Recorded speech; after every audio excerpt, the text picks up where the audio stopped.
Hola, tengo 68 años y vivo en Guadalajara.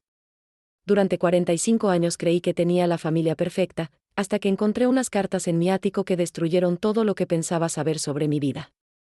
Mi esposo y mi primo tuvieron una relación secreta durante décadas, y ahora sospecho que mis 3 hijos no son de quien creí. Viví 2 años en silencio investigando la verdad mientras mantenía la fachada familiar.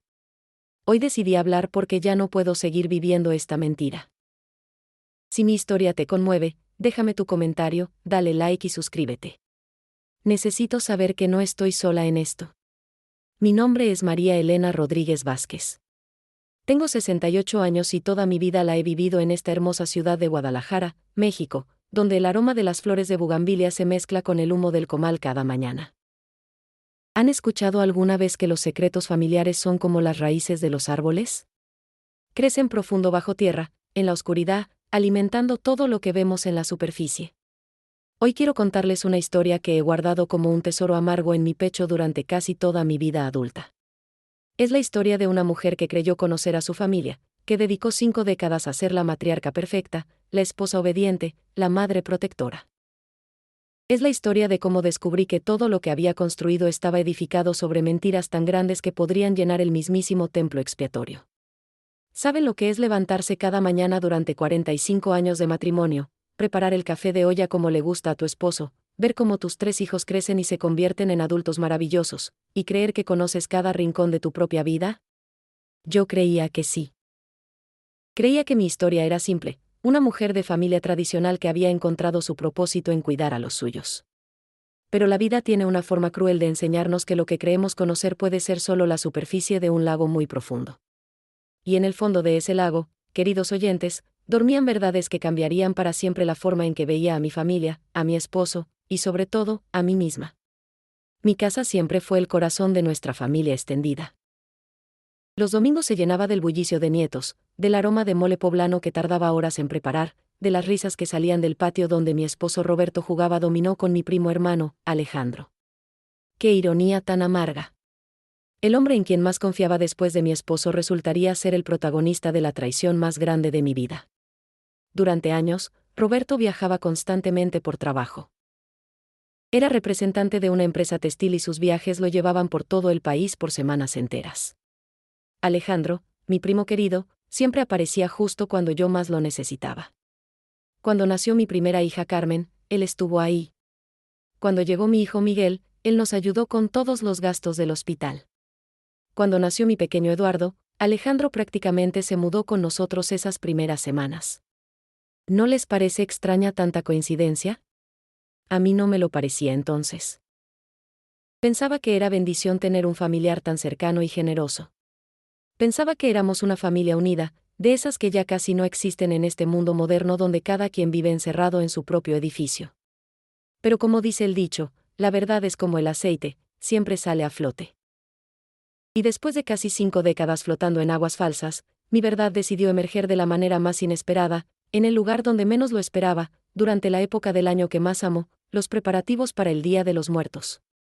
Era octubre del año pasado. Las calles de Guadalajara ya se adornaban con papel picado naranja y morado, y en cada esquina se sentía ese ambiente mágico que solo nosotros los mexicanos sabemos crear cuando honramos a nuestros difuntos. Yo estaba limpiando el ático para bajar las decoraciones tradicionales que guardamos ahí todo el año, cuando mi vida cambió para siempre. Hoy les prometo que les contaré toda la verdad, sin omitir ni un detalle, sin endulzar ni una sola palabra. Les contaré cómo una mujer que creía conocer su propia historia descubrió que había estado viviendo en una mentira tan grande que podría llenar este auditorio. Les contaré sobre cartas de amor, sobre sospechas que ignoré durante décadas, sobre confrontaciones que sacudieron los cimientos de todo lo que creía sagrado. ¿Están listos para escuchar una historia que les hará cuestionar todo lo que creen saber sobre las familias que parecen perfectas desde afuera? ¿Han sentido alguna vez cómo cambia el aire cuando algo terrible está a punto de suceder? Esa mañana de octubre, mientras subía por las escaleras hacia el ático, el aire se sentía diferente. Más pesado. Como cuando viene una tormenta y los pájaros dejan de cantar. El ático de nuestra casa siempre ha sido mi refugio secreto. Es donde guardo las decoraciones de cada festividad, donde conservo los vestidos de primera comunión de mis hijos, donde tengo las fotografías que ya no caben en los álbumes pero que no tengo corazón para tirar. Ese día buscaba las calaveras de azúcar que había guardado el año anterior y las flores de cempasúchil artificiales que uso para adornar nuestro altar familiar. Estaba moviendo una caja vieja de zapatos cuando algo crujió debajo de mi pie. Al principio pensé que había pisado una rata muerta, Dios me perdone por pensarlo. Pero cuando miré hacia abajo vi un sobre amarillento que se había deslizado de entre las vigas del techo. El papel estaba tan viejo que parecía pergamino, y tenía esa textura que solo da el tiempo cuando ha pasado mucho, pero muchos años. ¿Saben esa sensación cuando encuentran algo que no debería estar ahí? Cuando su instinto les dice que no lo toquen, pero su curiosidad es más fuerte que su prudencia. Eso sentí cuando levanté ese sobre. Mi nombre estaba escrito en la parte de afuera con una letra que reconocí inmediatamente, aunque en ese momento mi mente se negaba a aceptar lo que mis ojos veían claramente. Era la letra de Alejandro. Pero, ¿por qué mi primo me escribiría una carta y la escondería en mi propio ático? Con las manos temblando como hojas de eucalipto en el viento, abrí el sobre. Dentro había no una, sino 5 cartas, todas escritas en esa misma letra familiar. La primera estaba fechada hace 24 años, justo después del nacimiento de mi hijo Eduardo. La comencé a leer y sentí como si el piso del ático se abriera debajo de mis pies. Mi amor eterno, comenzaba la carta. Ayer nació nuestro tercer pequeño milagro y mi corazón no puede contener tanta felicidad. Eduardo tiene tus ojos y mi nariz, igual que Carmen y Miguel. Roberto nunca sospechará nada, está tan ocupado con sus viajes que ni siquiera se dio cuenta de las fechas. Pero tú y yo sabemos la verdad. Sabemos que estos 3 angelitos son fruto de nuestro amor prohibido. ¿Pueden imaginar lo que se siente leer esas palabras? Es como si alguien hubiera tomado tu vida entera, la hubiera puesto en una licuadora y hubiera presionado el botón más fuerte. Todo lo que creía real se convirtió en humo en un solo segundo. Seguí leyendo con una mezcla de horror y fascinación que no puedo explicar. La segunda carta hablaba de cómo Alejandro había financiado los estudios universitarios de sus hijos, sin que Roberto se diera cuenta. La tercera mencionaba cómo había comprado nuestra casa a través de un prestamista para que pareciera que Roberto había conseguido el préstamo. Pero la carta que realmente destrozó mi mundo fue la cuarta. En ella, Alejandro le confesaba a mi supuesta versión joven que sabía que yo sospechaba algo, pero que confiaba en que yo elegiría el silencio para proteger a la familia, como siempre lo has hecho, mi valiente María Elena. ¿Yo había sabido? ¿Yo había elegido ignorar esta traición monumental para mantener la paz familiar? ¿Era yo cómplice de mi propia humillación? La quinta carta era la más reciente, fechada apenas 2 años atrás. En ella, Alejandro hablaba de su deseo de mudarse definitivamente a Guadalajara para estar cerca de nuestra familia, en sus años dorados. Mencionaba planes de revelar la verdad a los niños cuando él y Roberto fueran demasiado viejos para enfrentar las consecuencias. Me quedé sentada en el piso polvoriento del ático por horas, leyendo una y otra vez esas cartas que revelaban que mi vida entera había sido una mentira. El aroma de copal que subía desde abajo, donde mi nuera preparaba el altar para el Día de los Muertos, se mezcló con el sabor salado de mis lágrimas. ¿Cómo honras a tus ancestros cuando descubres que ni siquiera conoces la verdadera historia de tu propia descendencia? ¿Cómo pones fotografías en el altar familiar cuando no sabes si la familia en esas fotografías es realmente tuya? Esa noche, cuando Roberto llegó de uno de sus viajes de trabajo, ahora cada palabra tenía un significado diferente, actué como si nada hubiera pasado. Preparé su cena favorita, le pregunté sobre su día, le serví su cerveza bien fría. Pero por dentro, sentía como si fuera un volcán a punto de explotar. ¿Cómo puede una mujer fingir normalidad cuando acaba de descubrir que su vida entera ha sido construida sobre mentiras más grandes que la Catedral de Guadalajara? ¿Saben lo que es vivir con un secreto que te quema por dentro como chile habanero en una herida abierta? Los siguientes meses de mi vida fueron exactamente eso. Cada mañana me levantaba, preparaba el café de olla, hacía las tortillas a mano como me enseñó mi madre, y fingía que mi mundo no había explotado en 1000 pedazos allá arriba en el ático. Pero por las noches, cuando Roberto roncaba a mi lado después de sus días agotadores de trabajo, yo me convertía en detective.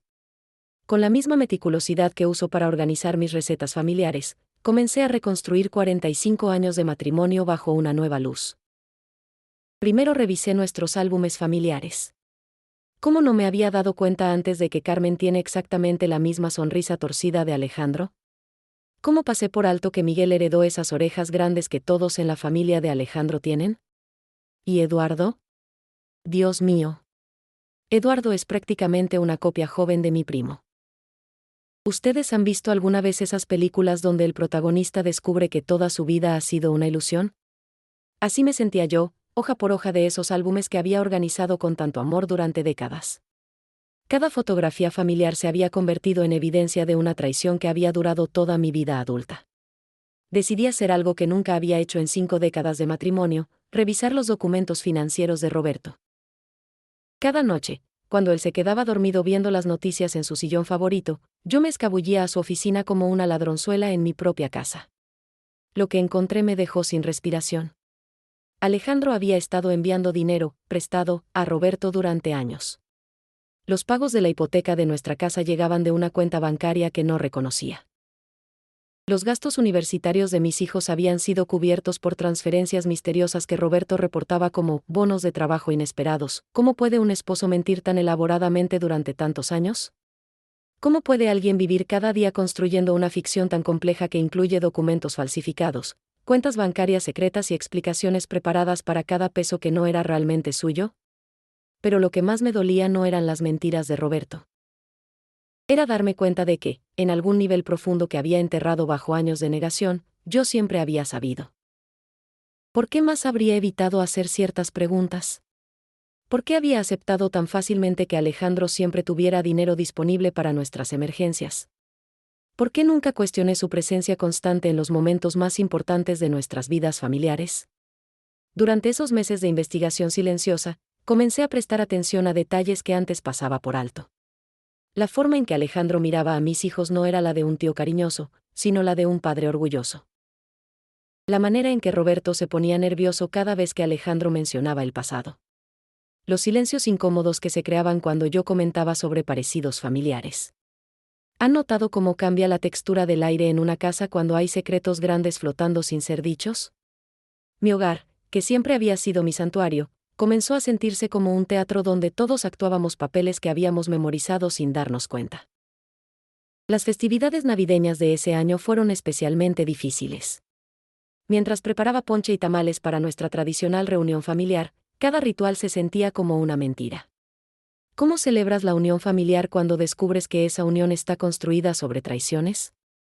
¿Cómo cantas villancicos sobre el nacimiento del niño Jesús cuando cuestionas la paternidad de tus propios hijos? Alejandro llegó esa Nochebuena con regalos caros para todos, como siempre había hecho. Pero ahora yo veía esos regalos con ojos diferentes. No eran gestos de generosidad familiar, eran pagos de culpa. Cada juguete para los nietos, cada perfume para las nueras, cada botella de tequila para los yernos, eran formas de comprar su silencio y mantener su lugar en una familia que él había ayudado a crear bajo falsas pretensiones. Roberto y Alejandro se quedaron hasta tarde jugando dominó en el patio, riendo y compartiendo cervezas como habían hecho durante décadas. Pero ahora yo escuchaba sus conversaciones con oídos nuevos. Cada chiste compartido, cada mirada cómplice, cada momento de intimidad entre ellos se había convertido en evidencia de una complicidad que me había excluido de mi propia vida. Esa noche, mientras recogía los platos y vasos del patio, encontré a mis 3 hijos adultos platicando en la cocina. Carmen organizaba los sobros de comida con la misma precisión obsesiva que Alejandro usa para organizar su closet. Miguel gesticulaba al hablar exactamente como lo hace mi primo cuando está emocionado. Eduardo tenía esa risa contagiosa que siempre pensé que había heredado de mi lado de la familia, pero que ahora reconocía como idéntica a la de Alejandro. ¿Cómo una madre le dice a sus hijos adultos que tal vez no conocen la verdadera historia de su origen? ¿Cómo destruyes la seguridad que han construido sobre cimientos que resultan estar hechos de arena? Esa madrugada, después de que todos se fueran y Roberto se durmiera, yo me quedé despierta en mi cocina, bebiendo té de manzanilla y preguntándome si tenía el valor para confrontar una verdad que cambiaría a nuestra familia para siempre. ¿Han tenido alguna vez un amigo tan cercano que creen conocer todos sus secretos, solo para descubrir que el secreto más grande que guardaban era precisamente sobre ustedes? Mi comadre Esperanza y yo hemos sido inseparables desde que nuestros hijos eran pequeños. Ella fue madrina de bautizo de Eduardo, yo fui madrina de confirmación de su hija mayor. Hemos compartido 40 años de tardes de comida, de confesiones sobre nuestros maridos, de risas y lágrimas que solo las mujeres de nuestra generación entendemos. Pero esa mañana de febrero, mientras tomábamos café en su cocina como habíamos hecho miles de veces antes, yo sabía que necesitaba hacer la pregunta que había estado evitando durante meses. El aroma del café recién molido se mezclaba con el perfume de las gardenias de su jardín, creando esa atmósfera de confianza que solo se da entre mujeres que han compartido décadas de amistad. Esperanza, le dije, después de darle vueltas al tema por una hora, necesito preguntarte algo, y necesito que me prometas que me dirás la verdad, aunque duela. Vi cómo su rostro cambió inmediatamente. ¿Saben esa expresión que pone la gente cuando sabe exactamente de qué les van a hablar, pero esperaban que ese momento nunca llegara? Esa expresión que dice, por favor, no me preguntes lo que creo que me vas a preguntar. ¿Tú sabías algo sobre Roberto y Alejandro?, le pregunté directamente, sin rodeos.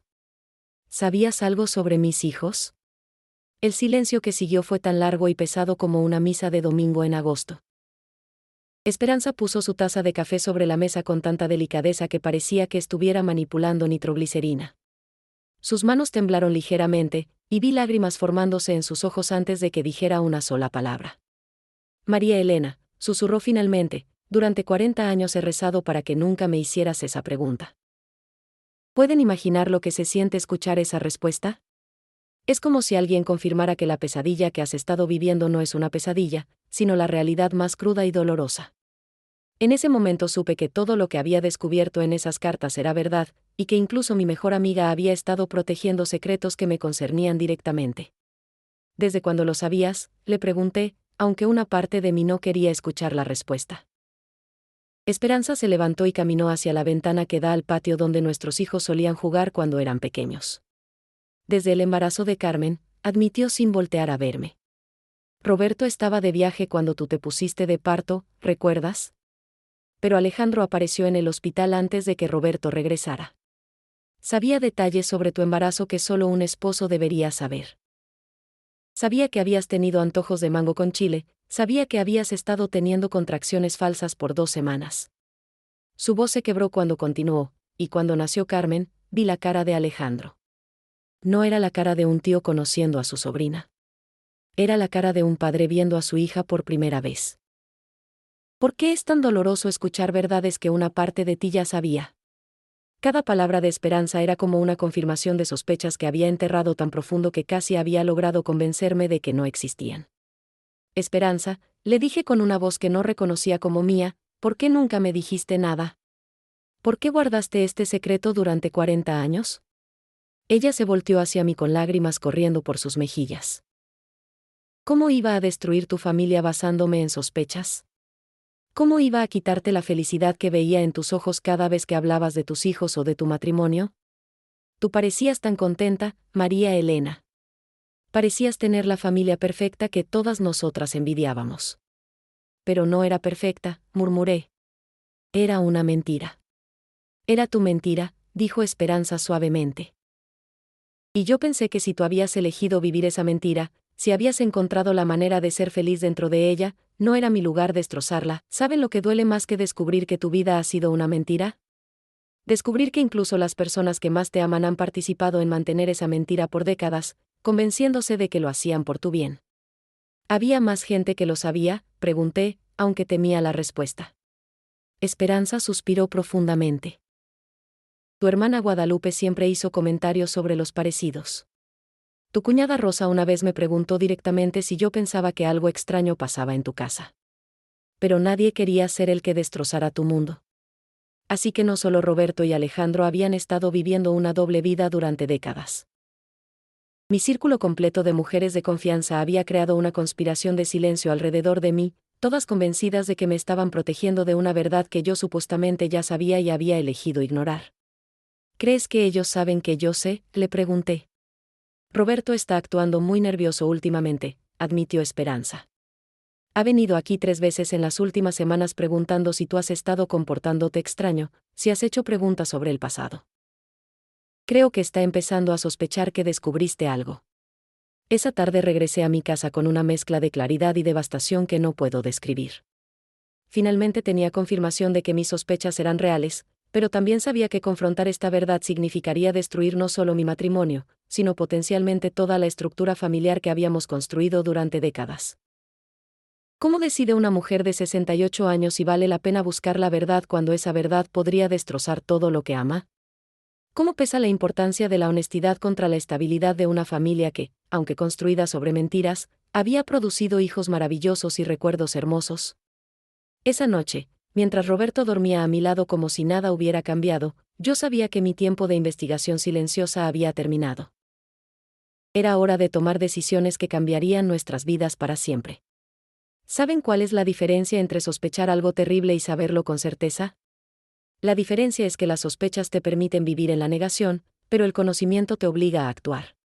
Y después de mi conversación con Esperanza, yo ya no podía fingir que no sabía lo que sabía. Los siguientes días fueron los más difíciles de mi vida. Cada conversación casual con Roberto se sentía como caminar sobre cristales rotos. Cada vez que Alejandro llamaba por teléfono o aparecía de visita, yo tenía que actuar como si no supiera que había estado viviendo una mentira durante décadas. ¿Cómo finge una mujer que no conoce los secretos más grandes de su propia familia? Fue durante una de esas noches de insomnio, cuando me levanté a preparar té de manzanilla para calmar mis nervios, que tomé la decisión que cambiaría todo. Estaba parada en mi cocina, viendo hacia el patio donde tantas veces había visto a Roberto y Alejandro jugar dominó y reírse como los mejores amigos del mundo, cuando me di cuenta de algo fundamental: yo merecía conocer la verdad completa de mi propia vida. ¿No les parece increíble que una mujer de 68 años tenga que llegar a esa conclusión como si fuera un descubrimiento revolucionario? Pero así fue. Durante toda mi vida había sido criada para mantener la paz familiar, para no hacer preguntas incómodas, para aceptar lo que los hombres de mi familia decidían que era mejor para mí. Esa noche, tomando té de manzanilla a las 3 de la mañana, decidí que era hora de hacer preguntas incómodas. Mi plan era simple, pero requería un valor que no estaba segura de tener. Necesitaba confrontar directamente a mis hijos adultos con mis sospechas. No para acusarlos de nada, sino para observar sus reacciones y ver si ellos también habían sospechado algo a lo largo de los años. Decidí empezar con Carmen, mi hija mayor. Ella siempre ha sido la más perceptiva de mis hijos, la que hace preguntas difíciles y no acepta respuestas a medias. Si alguien en mi familia había notado inconsistencias en nuestra historia familiar, sería ella. La invité a almorzar el miércoles siguiente, solo nosotras dos. Preparé cochinita pibil, su platillo favorito desde niña, y esperé hasta que tuviéramos la comodidad del café y los postres para abordar el tema que me estaba consumiendo por dentro. Carmen, le dije, tratando de mantener mi voz casual mientras servía el flan, ¿tú nunca has notado que tienes un parecido muy fuerte con tu tío Alejandro? Vi cómo sus ojos se agrandaron ligeramente, esa reacción casi imperceptible que solo una madre puede notar. Dejó su cucharita sobre la mesa y me miró directamente a los ojos. Mamá, dijo lentamente, ¿por qué me preguntas eso? ¿Saben esa sensación cuando hacen una pregunta inocente y la respuesta les confirma que sus peores sospechas están fundamentadas? El tono de Carmen no era de sorpresa genuina. Era el tono de alguien que había estado esperando esa pregunta durante mucho tiempo. Solo es curiosidad, mentí, aunque ambas sabíamos que no era verdad. Carmen puso sus manos sobre la mesa y suspiró profundamente. Mamá, desde que era adolescente he notado cosas que no me cuadraban. Los viajes de papá que siempre coincidían con las visitas de tío Alejandro. La forma en que él sabía detalles sobre nosotros que papá no sabía. La manera en que tú te ponías nerviosa cuando alguien comentaba sobre parecidos familiares. ¿Pueden imaginar el impacto de escuchar a tu propia hija confirmar que ella también había estado viviendo con sospechas durante décadas?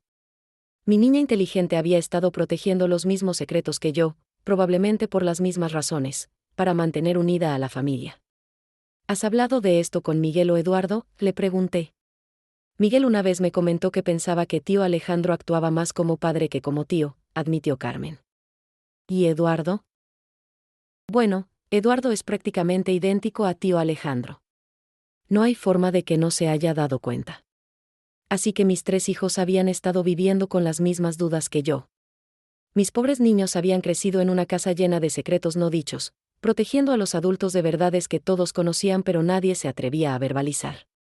¿Qué vas a hacer, mamá?, me preguntó Carmen con una mezcla de preocupación y anticipación en su voz. Voy a buscar la verdad completa, le respondí, y al decirlo en voz alta me di cuenta de que realmente lo decía en serio.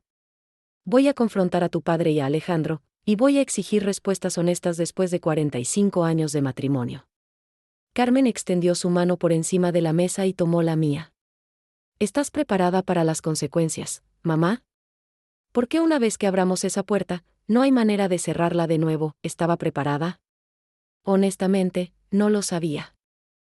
Pero sabía que no podía continuar viviendo en una casa construida sobre mentiras tan grandes que habían consumido décadas de mi vida. Sabía que merecía conocer mi propia historia, sin importar cuán dolorosa fuera esa historia. Sí, le dije a Carmen, y al escuchar mi propia voz diciendo esa palabra me di cuenta de que había encontrado una fuerza dentro de mí que no sabía que existía. Estoy preparada. Esa noche comencé a planear cómo confrontaría a Roberto y Alejandro. Sabía que necesitaba evidencia sólida, no solo sospechas y parecidos familiares. Sabía que necesitaba un plan que me diera el mayor poder posible en una conversación que cambiaría nuestras vidas para siempre. ¿Cómo se prepara una mujer para confrontar 5 décadas de mentiras?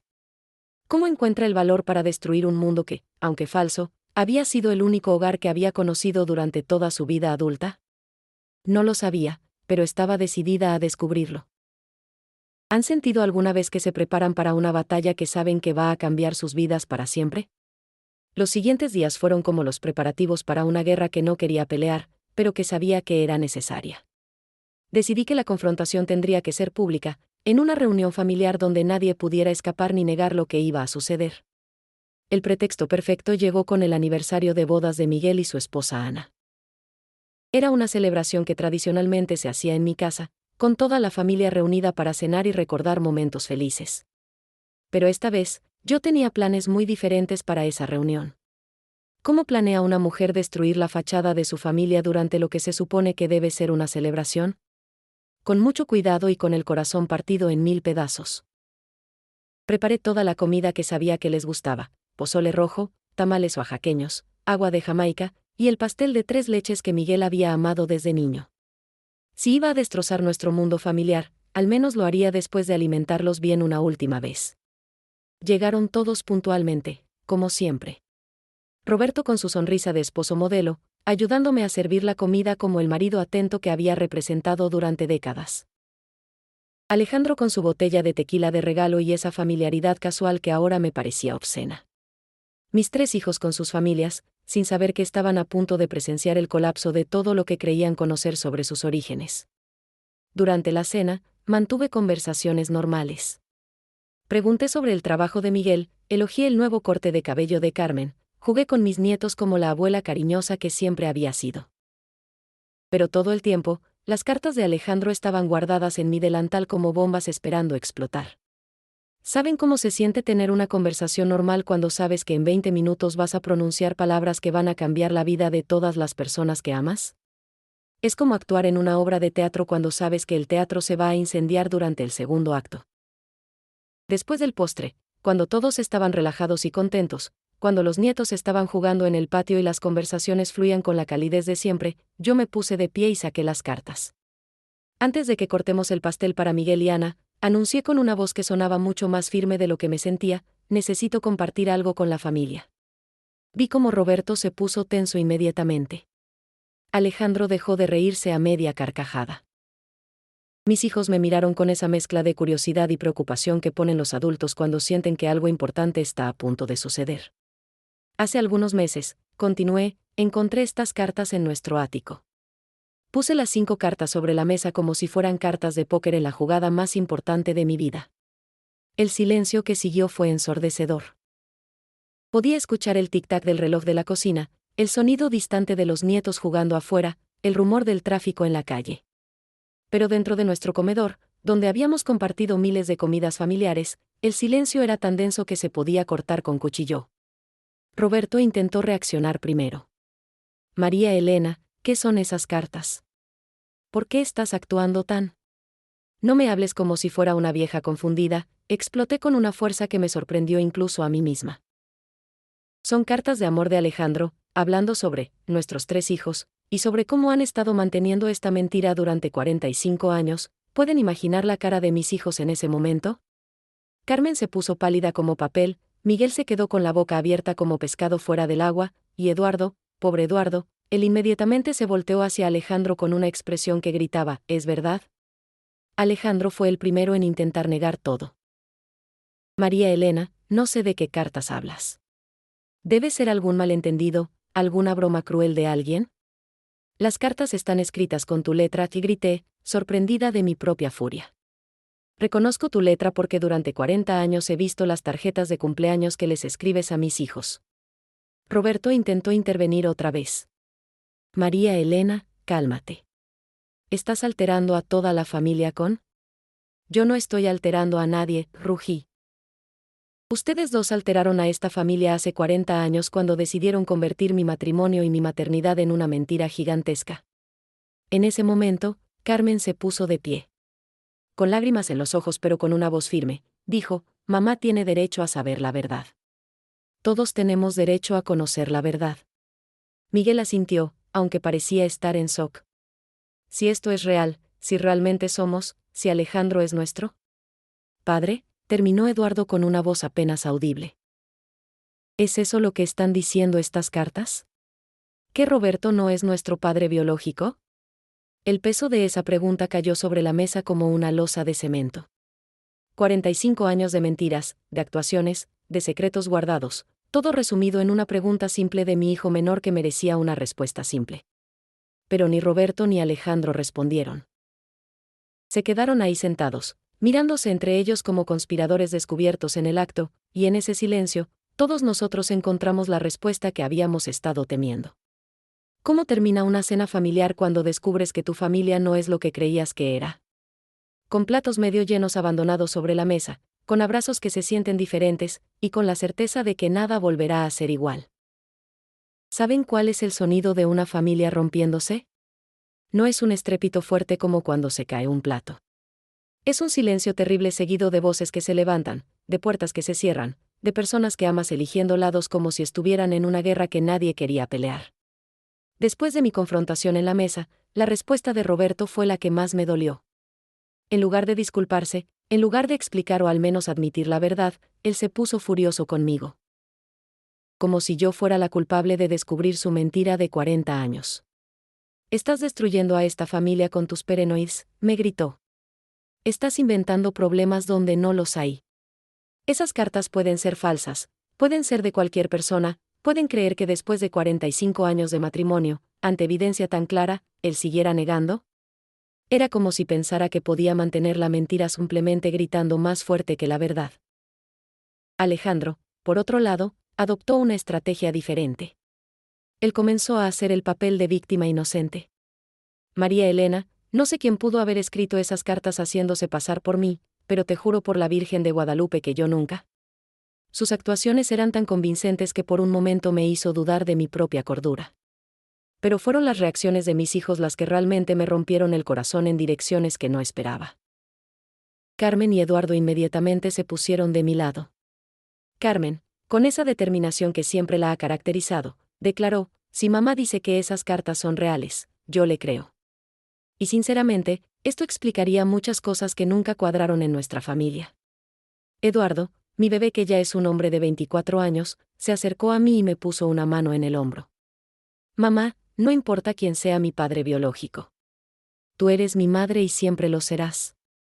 Pero merecemos conocer la verdad. ¿Saben lo que se siente tener el apoyo de tus hijos en el momento más difícil de tu vida?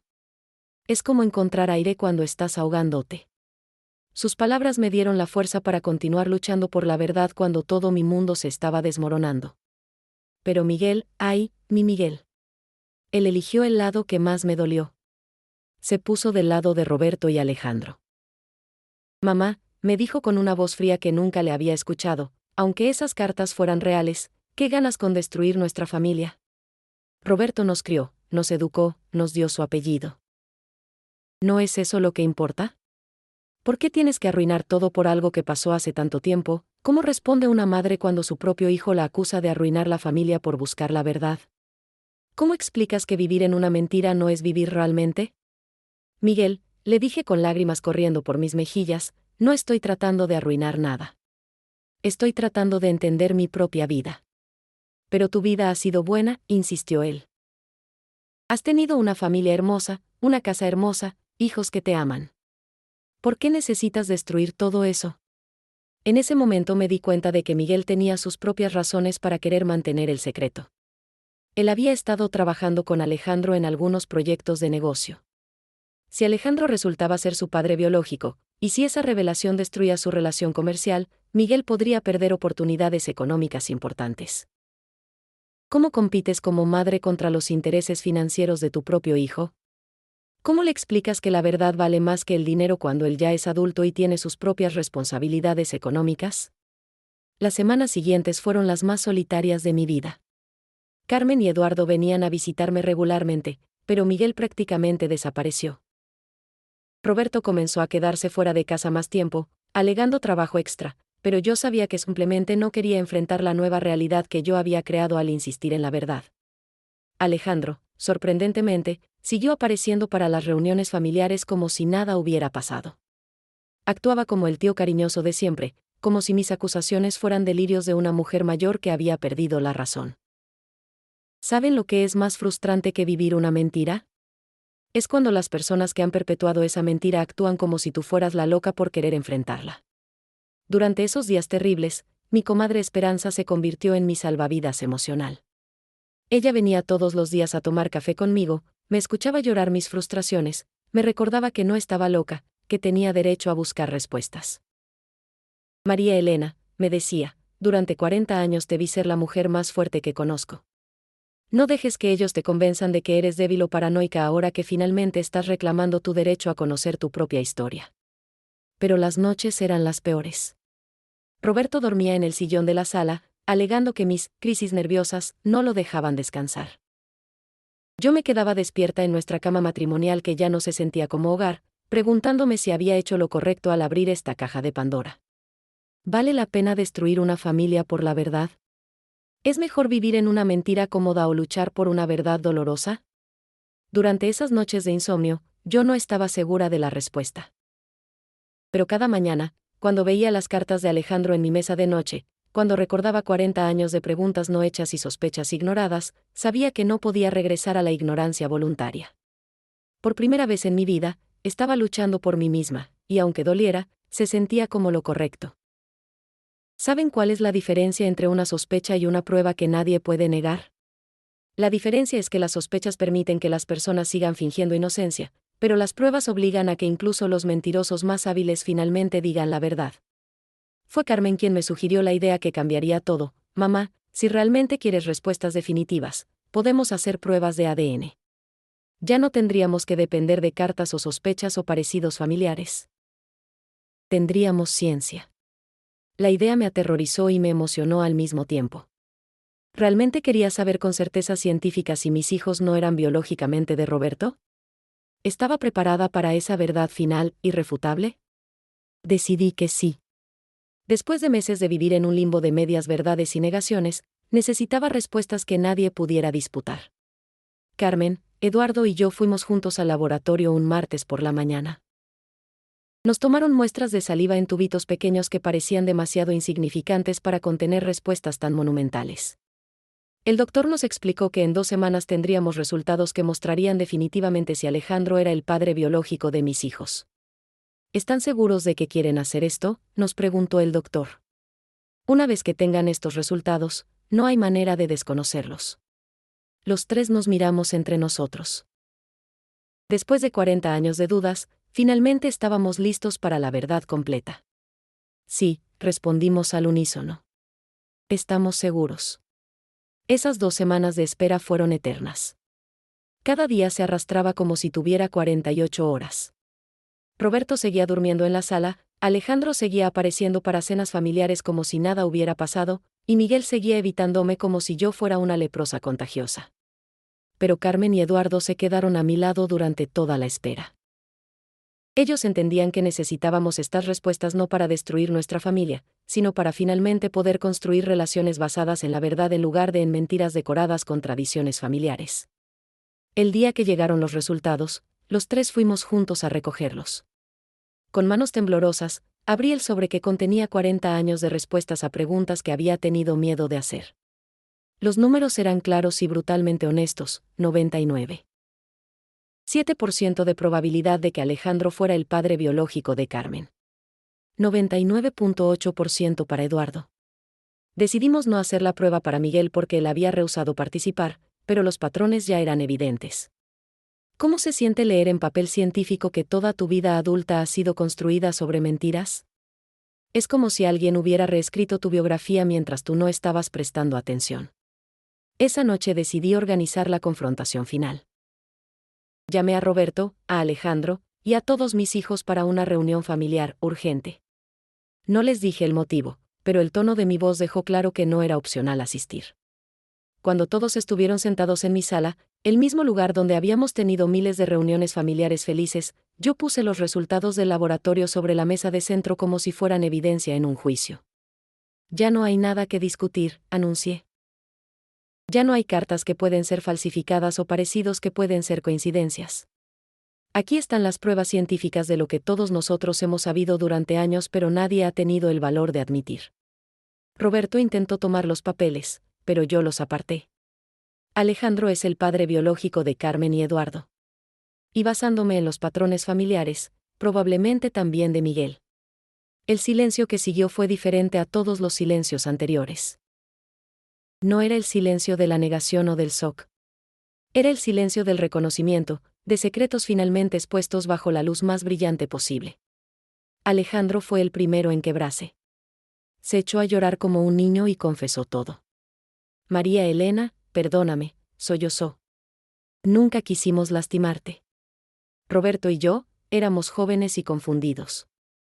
Cuando nos dimos cuenta de lo que había pasado, ya estabas embarazada de Carmen, y decidimos que era mejor mantener el secreto para proteger a la familia. ¿Proteger a la familia? Llamaban protección a 40 años de mentiras. Roberto finalmente admitió su parte. Yo sabía que no podía tener hijos, confesó con una voz apenas audible. Cuando Alejandro me contó lo que había pasado contigo, decidimos que era mejor que los niños crecieran con mi apellido, con una familia estable, sin saber la verdad. ¿Y mi derecho a saber la verdad?, les pregunté. ¿Mi derecho a tomar mis propias decisiones sobre mi vida y mi familia? ¿Eso no importaba? Miguel, por primera vez en meses, me miró directamente a los ojos. Mamá, dijo lentamente, lo siento. Tenías razón en buscar la verdad. Yo estaba protegiendo mis propios intereses y eso no estaba bien. ¿Saben lo que se siente cuando tu hijo adulto te pide perdón por no creer en ti? Es una mezcla de vindicación y tristeza que no puedo describir con palabras. Carmen abrazó a Alejandro, su padre biológico, por primera vez sabiendo la verdad completa. No importa lo que pasó hace 40 años, le dijo. Roberto me crió y siempre será mi papá. Pero también merezco conocer mi historia real. Esa noche, por primera vez en meses, mi familia completa se quedó en mi casa hasta tarde, hablando honestamente sobre décadas de secretos, sobre las decisiones que los adultos habíamos tomado, y sobre cómo podíamos seguir adelante como familia ahora que la verdad finalmente había salido a la luz. No fue fácil, y no fue perfecto, pero fue real. Y después de 40 años de vivir en una mentira elaborada, la realidad se sentía como el regalo más preciado que podría haber recibido. ¿Saben cuál es la diferencia entre conocer la verdad y saber qué hacer con esa verdad? Conocer la verdad te libera de las mentiras, pero decidir qué hacer con esa libertad es un proceso completamente diferente que requiere un tipo de valor que no sabía que tenía. Después de la confrontación final y las confesiones de Roberto y Alejandro, yo pensé que me sentiría aliviada. Finalmente tenía todas las respuestas que había estado buscando durante meses. Mis hijos conocían su verdadera historia. Los secretos que habían envenenado nuestra familia durante décadas habían sido expuestos. Pero en lugar de alivio, lo que sentí fue una tristeza profunda y una pregunta que me mantenía despierta cada noche: ¿ahora qué? Roberto intentó volver a nuestro dormitorio esa semana, actuando como si las confesiones hubieran limpiado la pizarra y pudiéramos regresar a nuestro matrimonio como si nada hubiera pasado. Él preparó café una mañana y me lo trajo a la cama como solía hacer en nuestros primeros años de casados. María Elena, me dijo sentándose a los pies de la cama, ya todo salió a la luz. Ya todos sabemos la verdad. ¿Podemos intentar reconstruir lo que tenemos? ¿Cómo le explicas a un hombre que has estado casada durante 45 años que reconstruir no es posible cuando toda la base de la construcción estaba podrida desde el principio? ¿Cómo le dices que el amor necesita confianza para sobrevivir, y que la confianza, una vez rota tan completamente, tal vez no se puede reparar? Roberto, le respondí, no puedo fingir que estos meses no pasaron. No puedo fingir que 40 años de mentiras se borran con unas confesiones y unas disculpas. Él se frustró inmediatamente. ¿Entonces qué quieres? ¿Quieres que me vaya de mi propia casa? ¿Quieres el divorcio después de 45 años? ¿A nuestra edad? Era una pregunta válida que yo no sabía cómo responder. ¿Qué hace una mujer de 68 años cuando descubre que su vida entera ha sido construida sobre mentiras? ¿Se queda porque es más fácil? ¿Se va aunque no sepa a dónde ir? La respuesta llegó de una fuente inesperada, mi hermana Guadalupe, que vive en San Antonio, Texas. Guadalupe había estado siguiendo toda mi situación familiar a través de llamadas telefónicas semanales. Cuando le conté sobre las confesiones y sobre mi confusión de qué hacer después, ella me hizo una propuesta que no había considerado. María Elena, me dijo durante una de nuestras llamadas nocturnas, ¿por qué no te vienes a quedarte conmigo por unos meses? Necesitas espacio para pensar, para decidir qué quieres hacer con el resto de tu vida sin la presión de estar en esa casa llena de recuerdos y mentiras. ¿Irme? A los 68 años, dejar la ciudad donde había vivido toda mi vida, la casa que había sido mi hogar durante décadas, la rutina que había definido mi existencia. La idea me aterrorizó, pero también me emocionó de una manera que no había sentido en décadas. Cuando había sido la última vez que había tomado una decisión basada completamente en lo que yo quería, sin considerar primero las necesidades de Roberto, de mis hijos, de la familia extendida? Guadalupe, le dije después de una pausa larga, ¿en serio me estarías recibiendo? ¿No sería mucha molestia? Por favor, se rió. He estado esperando 40 años para que mi hermana menor venga a visitarme. Y francamente, creo que necesitas conocer la María Elena que existe cuando no está siendo esposa de Roberto o madre de Carmen, Miguel y Eduardo. Esa frase me pegó como un rayo. ¿Quién era María Elena cuando no estaba definida por sus roles familiares? No lo sabía, y esa realización fue tanto aterrorizante como liberadora. Decidí irme por 3 meses inicialmente. Era tiempo suficiente para ganar perspectiva, pero no tanto como para parecer que estaba abandonando a mi familia para siempre. ¿Saben lo difícil que es empacar una maleta para un viaje que podría cambiar el resto de tu vida?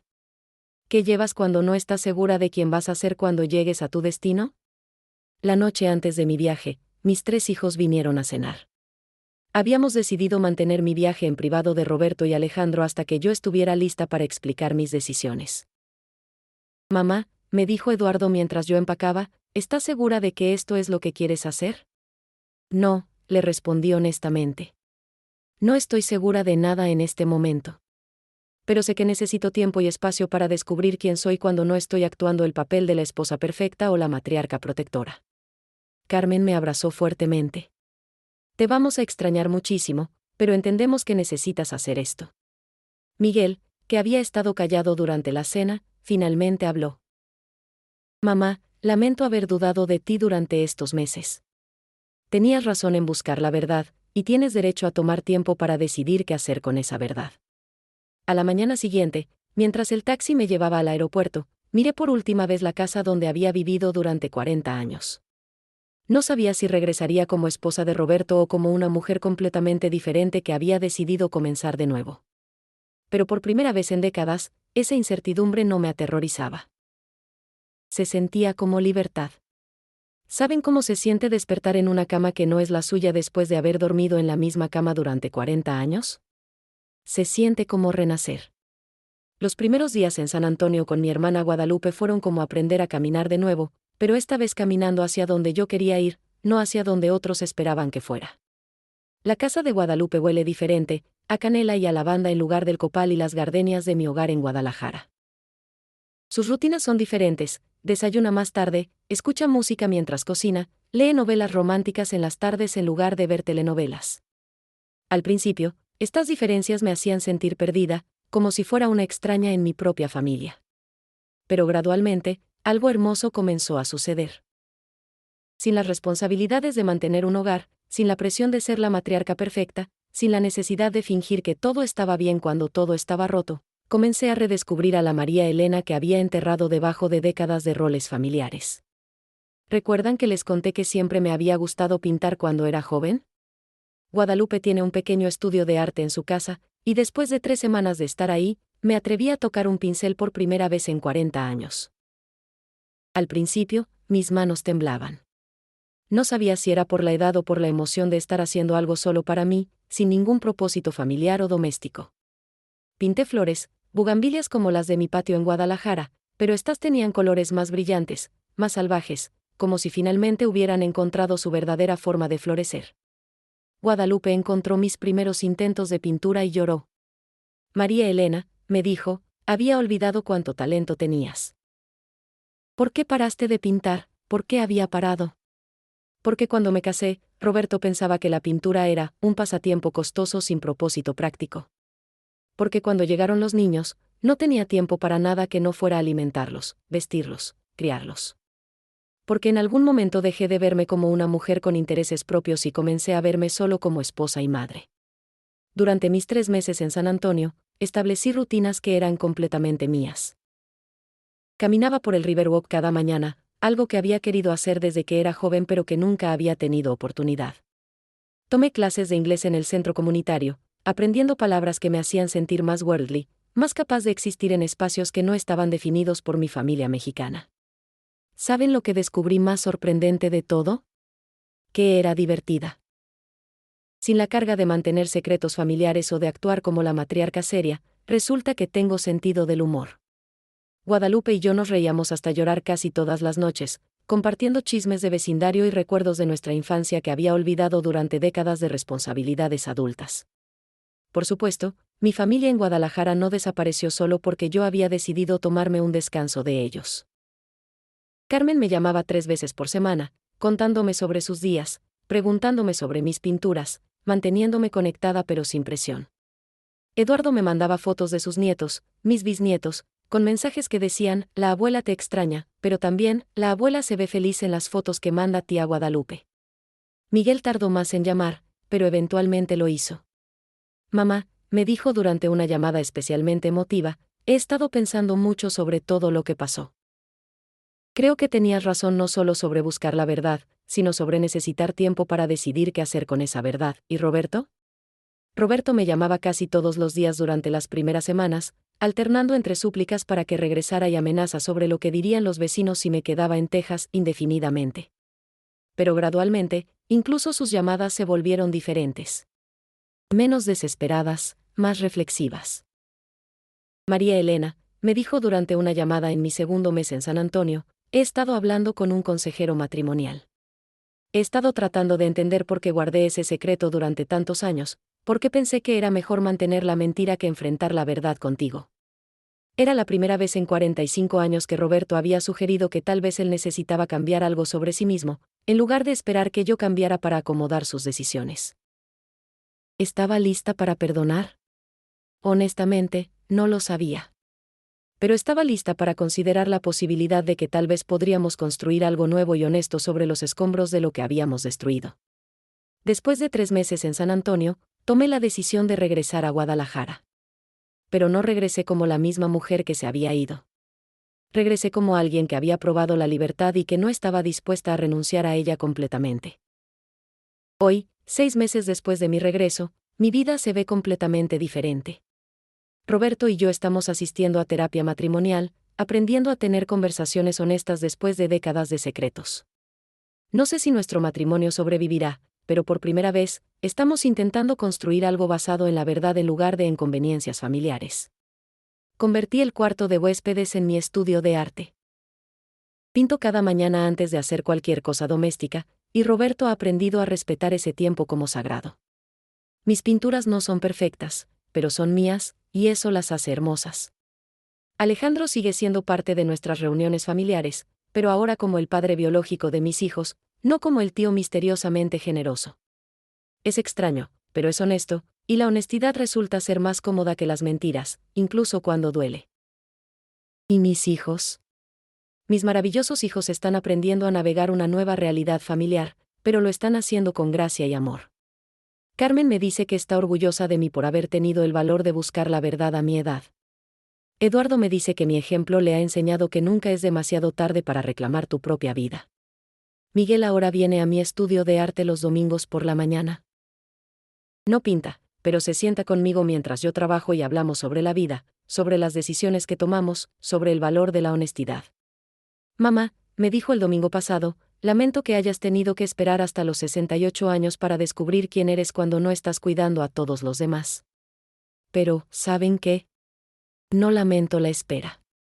Tal vez necesitaba vivir todas esas décadas de mentiras para apreciar completamente el valor de la verdad.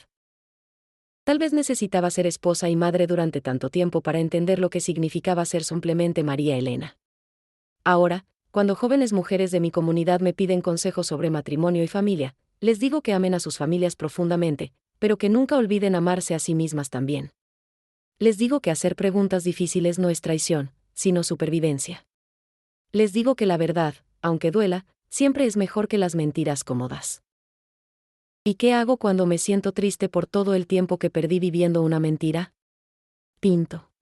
Pinto flores que crecen en direcciones inesperadas, pinto mujeres con canas que danzan con libertad, pinto amaneceres que llegan después de noches muy largas. Porque eso es lo que soy ahora, una mujer que aprendió que nunca es demasiado tarde para un nuevo amanecer, sin importar cuán larga haya sido la noche.